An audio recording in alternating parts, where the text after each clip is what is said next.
नमस्कार। कहानियों के इस सफ़र में आप सबका बहुत स्वागत है। आज हम सुनेंगे मुंशी प्रेमचंद जी द्वारा लिखित कहानी पंच परमेश्वर।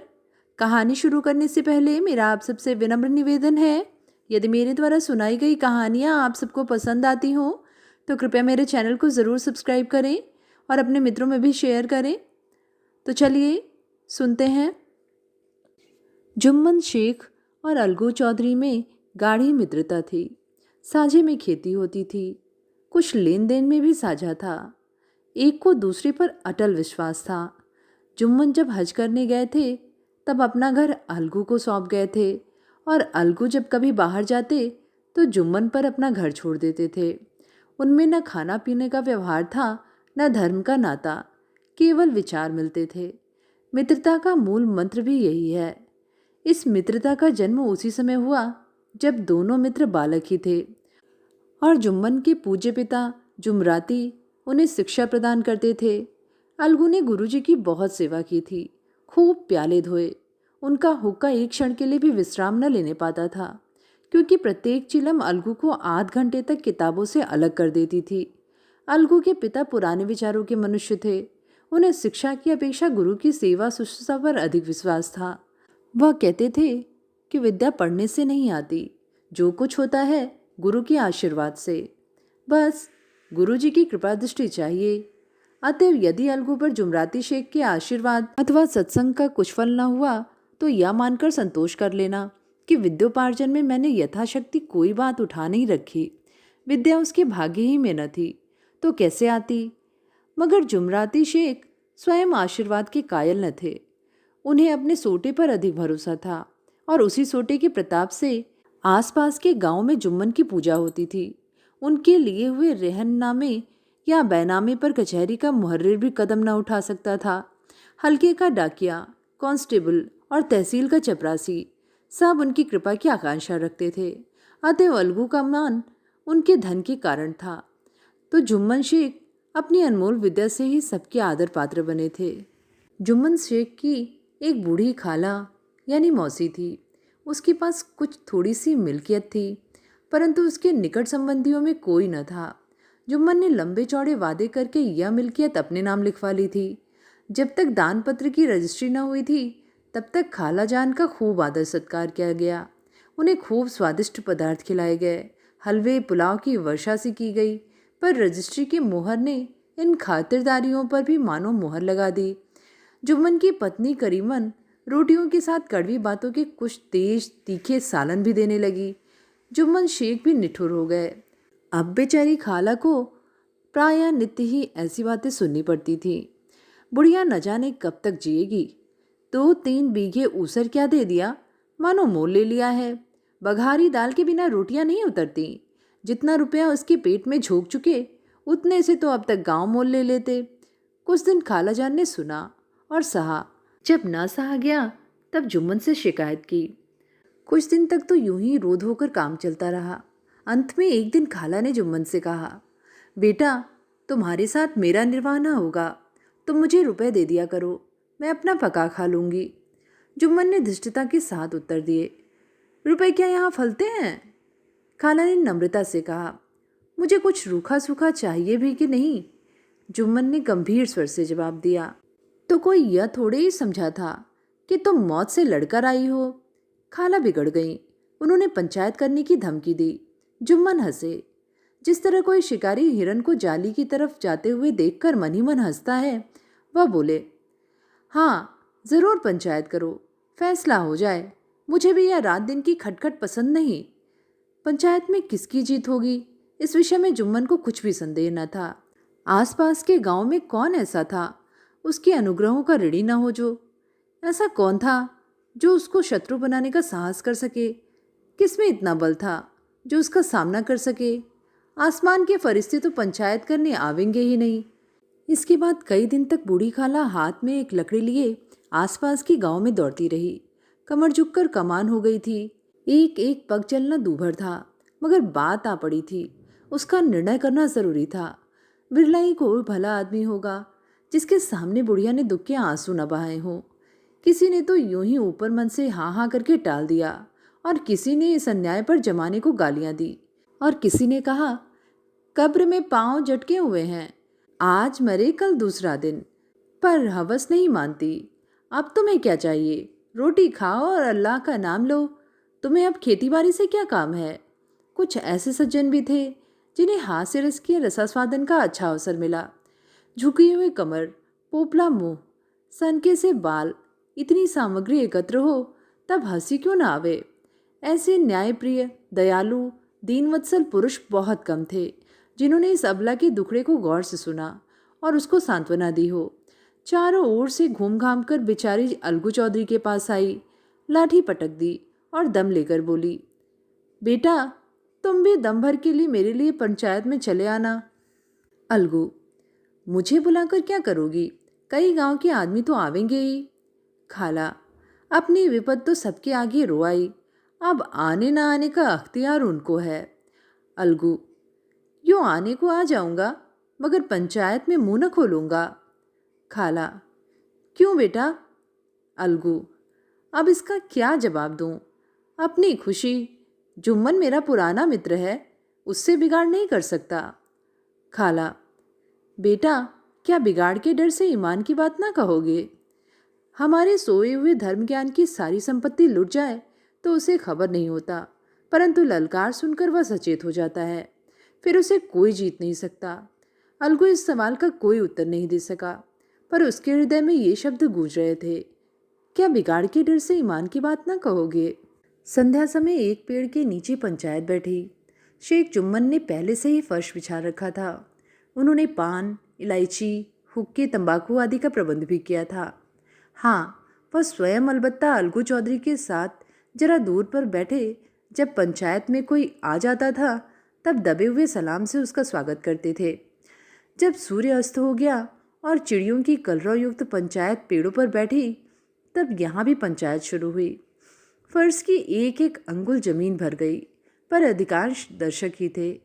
निमंत्रित महाशयों में से केवल वे ही लोग पधारे थे जिन्हें जुम्मन से अपनी कुछ कसर निकालनी थी।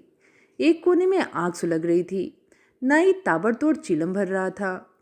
यह निर्णय करना असंभव था कि सुलगते हुए उपलों से अधिक धुआं निकलता था या चीलम के दमों से। लड़के इधर उधर दौड़ रहे थे, कोई आपस में गाली गलौज करते और कोई रोते थे। चारों तरफ कोलाहल मच रहा था। गांव के कुत्ते इस जमाव को भूत समझकर झुंड के झुंड जमा हो गए थे। पंच लोग बैठ गए तो बूढ़ी खाला ने उनसे विनती की, पंचों, आज 3 साल हुए मैंने अपनी सारी जायदाद अपने भांजे जुम्मन के नाम लिख दी थी। इसे आप लोग जानते ही होंगे। जुम्मन ने मुझे ताहयात रोटी कपड़ा देना कबूल किया। साल भर तो मैंने इसके साथ रो धोकर काटा, पर अब रात दिन का रोना नहीं सहा जाता। मुझे न पेट की रोटी मिलती है न तन का कपड़ा। बेकस बेवा हूँ, कचहरी दरबार कर नहीं सकती। तुम्हारे सिवा और किसको अपना दुख सुनाऊं? तुम लोग जो राह निकाल दो उसी राह पर चलूं। अगर मुझ में कोई ऐब देखो तो मेरे मुंह पर थप्पड़ मारो। जुम्मन में बुराई देखो तो उसे समझाओ। क्यों एक बेकस की आह लेता है? मैं पंचों का हुक्म सिर माथे पर चढ़ाऊंगी। रामधन मिश्र, जिनके कई असामियों को जुम्मन ने अपने गांव में बसा लिया था, बोले, जुम्मन मियाँ किसे पंच बदते हो? अभी से इसका निपटारा कर लो, फिर जो कुछ पंच कहेंगे वही मानना पड़ेगा। जुम्मन को इस समय सदस्यों में विशेषकर वे ही लोग दिख रहे थे जिनसे किसी न किसी कारण उनका वैमनस्य था। जुम्मन बोले, पंचों का हुक्म अल्लाह का हुक्म है। खाला चांद जिसे चाहें उसे बदें, मुझे कोई उज्र नहीं। खाला ने चिल्लाकर कहा, अरे अल्लाह के बंदे, पंचों का नाम क्यों नहीं बता देता? कुछ मुझे भी तो मालूम हो। जुम्मन ने क्रोध से कहा, इस वक्त मेरा मुंह न खुलवाओ, तुम्हारी बन पड़ी है, जिसे चाहो पंच बदो। खालाजान जुम्मन के आक्षेप को समझ गई। वह बोली, बेटा खुदा से डरो, पंच न किसी के दोस्त होते हैं न किसी के दुश्मन। कैसी बात कहते हो? और तुम्हारा किसी पर विश्वास न हो तो जाने दो, अलगू चौधरी को तो मानते हो। लो, मैं उन्हीं को सरपंच बनती हूँ। जुम्मन शेख आनंद से फूल उठे, परंतु भावों को छिपाकर बोले, अलगू ही सही, मेरे लिए जैसे रामधन वैसे अलगू। अलगू इस झमेले में फंसना नहीं चाहते थे। वे कन्नी काटने लगे। बोले, खाला, तुम जानती हो कि मेरी जुम्मन से गाढ़ी दोस्ती है। खाला ने गंभीर स्वर में कहा, बेटा, दोस्ती के लिए कोई अपना ईमान नहीं बेचता। पंच के दिल में खुदा बसता है। पंचों के मुंह से जो बात निकलती है वह खुदा की तरफ से निकलती है। अलगू चौधरी सरपंच हुए। रामधन मिश्र और जुम्मन के दूसरे विरोधियों ने बुढ़िया को मन में बहुत कोसा। अलगू चौधरी बोले, शेख जुम्मन, हम और तुम पुराने दोस्त हैं। जब काम पड़ा तुमने हमारी मदद की है और हम भी जो कुछ बन पड़ा तुम्हारी सेवा करते रहे हैं। मगर इस समय तुम और बूढ़ी खाला दोनों हमारी निगाह में बराबर हो। तुमको पंचों से जो कुछ अर्ज करनी हो करो। जुम्मन को पूरा विश्वास था कि अब बाजी मेरी है। अलगू यह सब दिखावे की बातें कर रहा है, अतएव शांत चित्त होकर बोले, पंचों, 3 साल हुए खाला जान ने अपनी जायदाद मेरे नाम हिब्बा कर दी थी। मैंने उन्हें ताहयात खाना कपड़ा देना कबूल किया था। खुदा गवाह है, आज तक मैंने खाला जान को कोई तकलीफ नहीं दी। मैं उन्हें अपनी माँ के समान समझता हूँ। उनकी खिदमत करना मेरा फ़र्ज़ है। मगर औरतों में जरा अनबन रहती है, उसमें मेरा क्या बस है। खाला जान मुझसे माहवार खर्च अलग मांगती हैं। जायदाद जितनी है वह पंचों से छिपी नहीं। उससे इतना मुनाफा नहीं होता कि माहवार खर्च दे सकूं। इसके अलावा हिब्बानामे में माहवार खर्च का कोई जिक्र नहीं है। नहीं तो मैं भूलकर भी इस झमेले में न पड़ता। बस मुझे यही कहना है, आइंदा पंचों का अख्तियार है, जो फैसला चाहे करें। अलगू चौधरी को हमेशा कचहरी से काम पड़ता था, अतएव वह पूरा कानूनी आदमी था। उसने जुम्मन से जिरह शुरू की। एक एक प्रश्न जुम्मन के हृदय पर हथौड़ी की चोट की तरह पड़ता था। रामधन मिश्र इस प्रश्नों पर मुग्ध हुए जाते थे। जुम्मन चकित थे कि अलगू को क्या हो गया। अभी यह अलगू मेरे साथ बैठा हुआ कैसी कैसी बातें कर रहा था, इतनी ही देर में ऐसी काया पलट हो गई कि मेरी जड़ खोदने पर तुला हुआ है। न मालूम कब की कसरियाँ निकाल रहा है। क्या इतने दोनों की दोस्ती कुछ भी काम ना आवेगी। जुम्मन शेख तो इसी संकल्प विकल्प में पड़े हुए थे कि इतने में अलगू ने फैसला सुनाया। जुम्मन शेख, पंचों ने इस मामले पर विचार किया। उन्हें यह नीति संगत मालूम होता है कि खाला जान को माहवार खर्च दिया जाए। हमारा विचार है कि खाला की जायदाद से इतना मुनाफा अवश्य होता है कि माहवार खर्च दिया जा सके। बस यही हमारा फैसला है। अगर जुम्मन को खर्च देना मंजूर न हो तो हिब्बानामा रद्द समझा जाए। यह फैसला सुनते ही जुम्मन सन्नाटे में आ गए। जो अपना मित्र हो वह शत्रु का व्यवहार करे और गले पर छुरी फेरे, इसे समय के हेर फेर के सिवा और क्या कहें। जिस पर पूरा भरोसा था उसने समय पड़ने पर धोखा दिया। ऐसे ही अवसरों पर झूठे सच्चे मित्रों की परीक्षा की जाती है। यही कलयुग की दोस्ती है। अगर लोग ऐसे कपटी धोखेबाज ना होते तो देश में आपत्तियों का प्रकोप क्यों होता। यह हैजा, प्लेग आदि व्याधियाँ दुष्कर्मों के ही दंड हैं। मगर रामधन मिश्र और अन्य पंच अलगू चौधरी की इस नीति परायणता की प्रशंसा जी खोलकर कर रहे थे। वे कहते थे, इसका नाम पंचायत है, दूध का दूध और पानी का पानी कर दिया। दोस्ती दोस्ती की जगह है, किंतु धर्म का पालन करना मुख्य है। ऐसे ही सत्यवादियों के बल पर पृथ्वी ठहरी है, नहीं तो वह कब की रसातल को चली जाती। इस फैसले ने अलगू और जुम्मन की दोस्ती की जड़ हिला दी। अब वे साथ साथ बातें करते नहीं दिखाई देते। इतना पुराना मित्रता रूपी वृक्ष सत्य का एक झोंका भी न सह सका। सचमुच वह बालू की ही जमीन पर खड़ा था। उनमें अब शिष्टाचार का अधिक व्यवहार होने लगा। एक दूसरे की आवभगत ज्यादा करने लगा। वे मिलते जुलते थे, मगर उसी तरह जैसे तलवार से ढाल मिलती है। जुम्मन के चित्त में मित्र की कुटिलता आठों पहर खटका करती थी। उसे हर घड़ी यही चिंता रहती थी कि किसी तरह बदला लेने का अवसर मिले। अच्छे कामों की सिद्धि में बड़ी देर लगती है, पर बुरे कामों की सिद्धि में यह बात नहीं होती। जुम्मन को भी बदला लेने का अवसर जल्द ही मिल गया। पिछले साल अलगू चौधरी बटेसर से बैलों की एक अच्छी गोई मोल लाए थे। बैल पछाही जाति के सुंदर बड़े बड़े सींगों वाले थे। महीनों तक आसपास के गांव के लोग दर्शन करते रहे। दैवयोग से जुम्मन की पंचायत के 1 महीने के बाद इस जोड़ी का एक बैल मर गया। जुम्मन ने दोस्तों से कहा, यह दगाबाजी की सज़ा है। इंसान सब्र भले ही कर जाए, पर खुदा नेकबद सब देखता है। अलगू को संदेह हुआ कि जुम्मन ने बैल को विष दिया है। चौधराइन ने भी जुम्मन पर ही इस दुर्घटना का दोषारोपण किया। उसने कहा, जुम्मन ने ही कुछ कर करा दिया है। चौधराइन और करीमन में इस विषय पर एक दिन खूब ही वाद विवाद हुआ। दोनों देवियों ने शब्द बाहुल्य की नदी बहा दी। व्यंग, वक्रोक्ति, अन्योक्ति और उपमा आदि अलंकारों में बातें हुई। जुम्मन ने किसी तरह शांति स्थापित की। उन्होंने अपनी पत्नी को डांट डपट कर समझा दिया। वह उसे रणभूमि से हटा भी ले गए। उधर अलगू चौधरी ने समझाने बुझाने का काम अपने तर्कपूर्ण सोटे से किया। अब अकेला बैल किस काम का? उसका जोड़ बहुत ढूंढा गया पर न मिला। निदान यह सलाह ठहरी कि इसे बेच डालना चाहिए। गांव में एक समझू साहू थे। वह इक्का गाड़ी हाँकते थे। गांव के गुड़ घी लाद कर मंडी ले जाते थे। मंडी से तेल नमक भर लाते और गांव में बेचते। इस बैल पर उनका मन लहराया। उन्होंने सोचा, क्या बैल हाथ लगे तो दिन भर में बेखट के 3 खेप हो। आजकल तो एक ही खेप में लाले पड़े रहते हैं। बैल देखा, गाड़ी में दौड़ाया, बाल भौरे की पहचान कराई, मोल तोल किया और उसे लाकर द्वार पर बांध ही दिया। 1 महीने में दाम चुकाने का वादा ठहरा। चौधरी को भी गरज थी ही, घाटे की परवाह न की।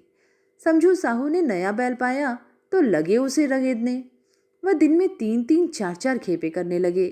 न चारे की फिक्र थी न पानी की, बस खेपों से काम था। मंडी ले गए, वहाँ कुछ सूखा भूसा सामने डाल दिया। बेचारा जानवर अभी दम भी न लेने पाया था कि फिर जोत दिया। अलगू चौधरी के घर था तो चैन की बंसी बजती थी। बैलराम छठे छमा से कभी बहली में जोते जाते थे। खूब उछलते कूदते और कोसों तक दौड़ते चले जाते थे। वहाँ बैलराम का रातिब था।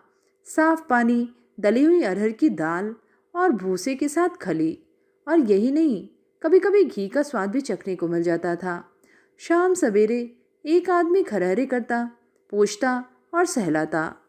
कहाँ वह सुख चैन, कहाँ यह आठों पहर खपत। महीने भर ही में वह पिसता गया।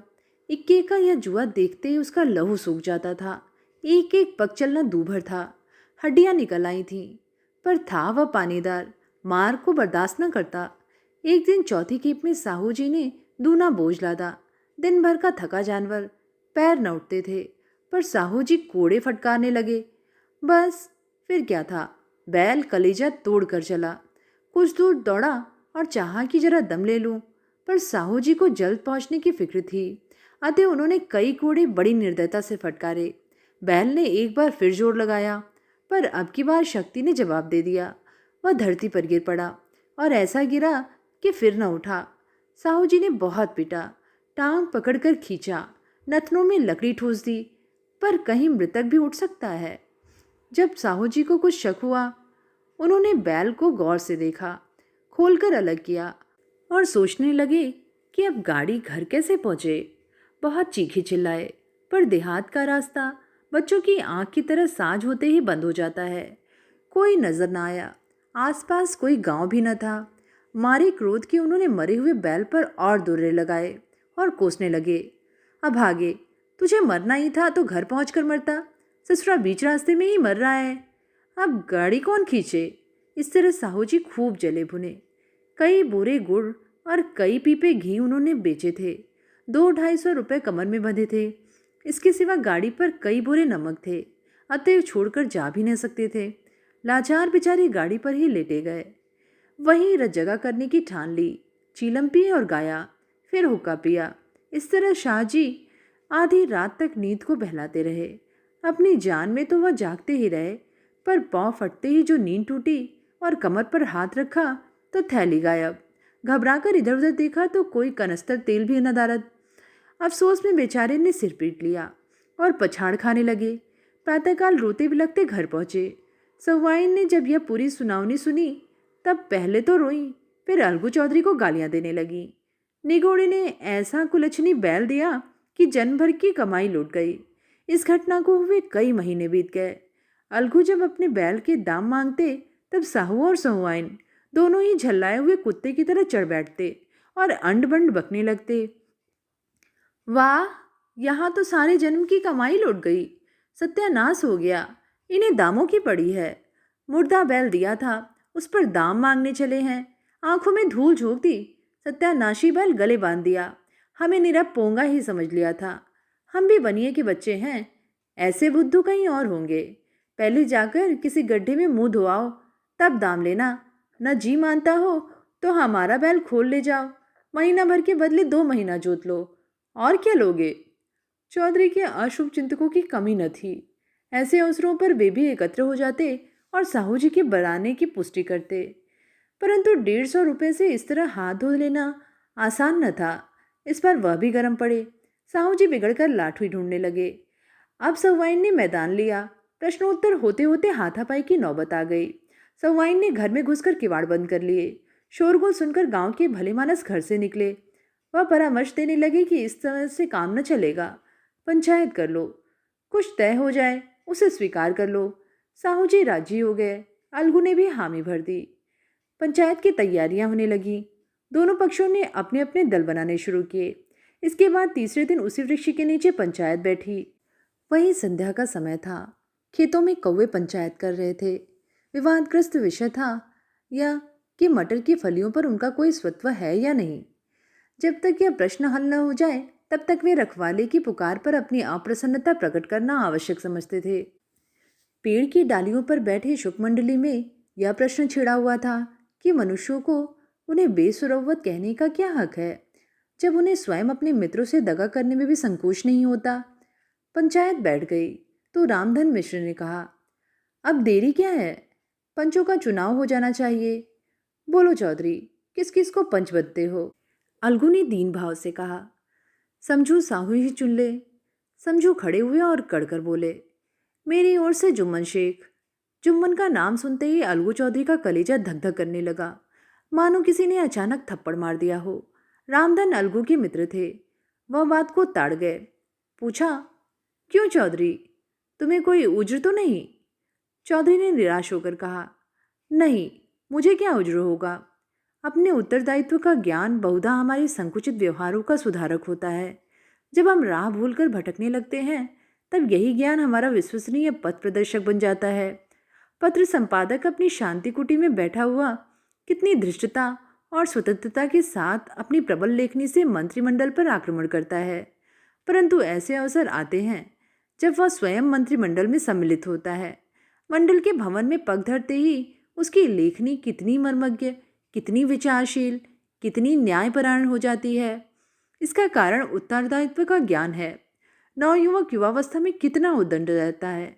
माता पिता उसकी ओर से कितने चिंतित रहते हैं।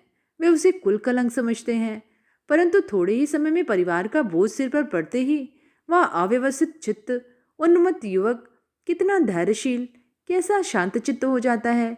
यह भी उत्तरदायित्व के ज्ञान का फल है। जुम्मन शेख के मन में भी सरपंच का उच्च स्थान ग्रहण करते ही अपनी जिम्मेदारी का भाव पैदा हुआ। उसने सोचा, मैं इस वक्त न्याय और धर्म के सर्वोच्च आसन पर बैठा हूँ। मेरे मुंह से इस समय जो कुछ निकलेगा वह देववाणी के सदृश है, और देववाणी से मेरे मनोविकार का कदापि समावेश न होना चाहिए। मुझे सत्य से जौ भर भी टलना उचित नहीं। पंचों ने दोनों पक्षों से सवाल जवाब करने शुरू किए। बहुत देर तक दोनों दल अपने अपने पक्ष पर समर्थन करते रहे। इस विषय में तो सब सहमत थे कि समझू को बैल का मूल्य देना चाहिए, परंतु वो महाशय इस कारण रियायत करना चाहते थे कि बैल के मर जाने से समझू को हानि हुई। उसके प्रतिकूल 2 सभ्य मूल के अतिरिक्त समझू को दंड भी देना चाहते थे, जिससे फिर किसी को पशुओं के साथ ऐसी निर्दयता करने का साहस ना हो। अंत में जुम्मन ने फैसला सुनाया, अलगू चौधरी और समझू साहू, पंचों ने तुम्हारे मामले पर अच्छी तरह विचार किया। समझू को उचित है कि बैल का पूरा दाम दे। जिस वक्त उन्होंने बैल लिया उसे कोई बीमारी न थी। अगर उसी समय दाम दे दिए जाते तो आज समझू उसे फेर लेने का आग्रह न करते। बैल की मृत्यु केवल इस कारण हुई कि उससे बड़ा कठिन परिश्रम लिया गया और उसके दाने चारे का कोई प्रबंध न किया गया। रामधन मिश्र बोले, समझू ने बैल को जानबूझकर मारा है, अतः उससे दंड मिलना चाहिए। जुम्मन बोले, यह दूसरा सवाल है, हमको इससे कोई मतलब नहीं। झगड़ू साहू ने कहा, समझू के साथ कुछ रियायत होनी चाहिए। जुम्मन बोले, यह अलगू चौधरी की इच्छा पर निर्भर है। या रियायत करें तो उनकी भलमानसी। अलगू चौधरी फूले न समाये, उठ खड़े हुए और जोर से बोले, पंच परमेश्वर की जय। इसके साथ ही चारों ओर से प्रतिध्वनि हुई, पंच परमेश्वर की जय।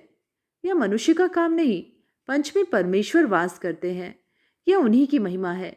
पंच के सामने खोटे को कौन खड़ा कर सकता है। थोड़ी देर बाद जुम्मन अलगू के पास आए और उनके गले लिपट कर बोले, भैया, जब तुमने मेरी पंचायत की तब से मैं तुम्हारा प्राणघातक शत्रु बन गया था।